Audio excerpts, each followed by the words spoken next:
Every time you consume a podcast or read the news or read about your favorite celebrity or listen to a piece of music, that piece of content is actually replicated in your mind and becomes part of the Geist, the forever, cosmic realm of human and technological interaction.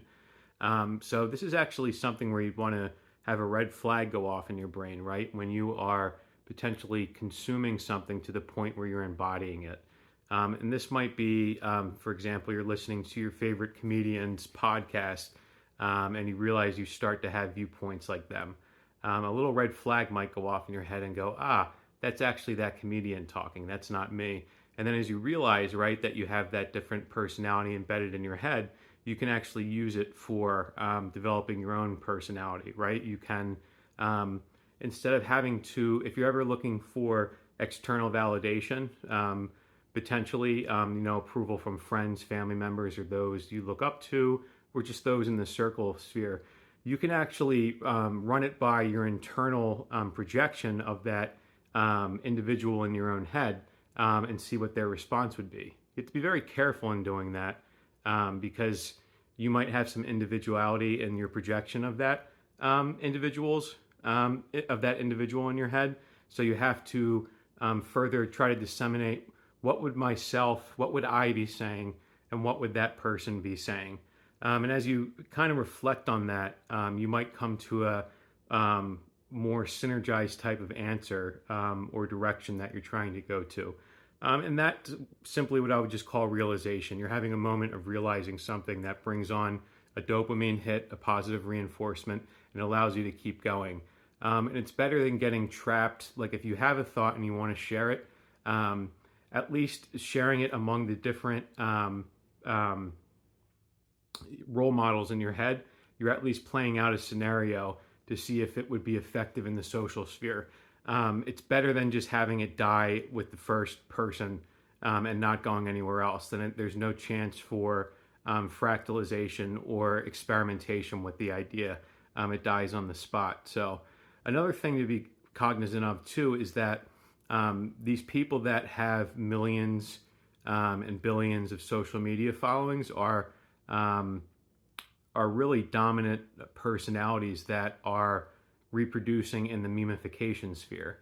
And a meme is something in the social, the meme is something in the world or in the social interaction or in education or general humanities. It could be a lot of things that has survived evolution and is constantly evolving to keep pace or to maintain speed with human and technological development. So it would be, although it can be proved, right? Man would have an interest in their content, in their works, surviving them, right? Because it goes to the idea of their legacy, of their underlying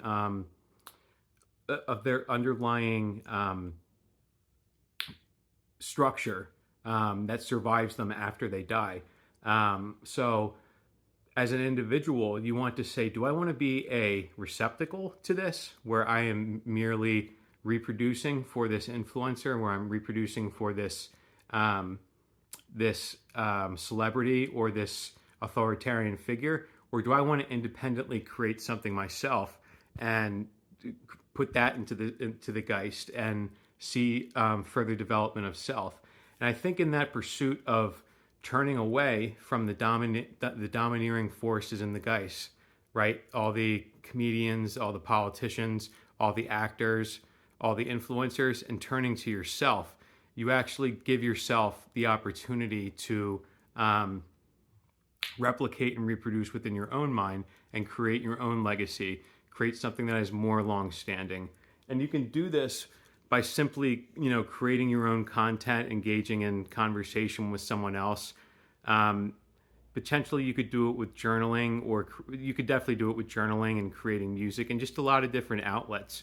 But you have to have that realization of yourself versus other people. And the more you think about that, the more you are replicating yourself and creating a more long-standing and stable self that can withstand the test of time.